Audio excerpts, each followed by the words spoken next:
Leo niko na machangudoa leo.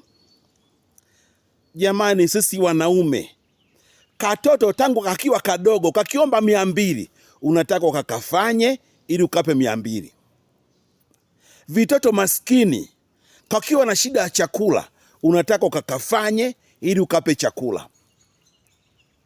Yaani unakuta katoto malezi ya wazazi hayapo, ni kama kanajitegemea. Mama anatembeza nyanya, baba anatembeza asui karanga, katoto kanajilea toka asui mpaka jioni. Kakiomba msaada tu, wanaume unataka ukakafanye ili ukape msaada. Hasa binti amekuwa amejua kwamba kumbe nikifanywa napata hela, ameamua kuwa changudoa. Hasa polisi wanaenda kukamata machangudoa.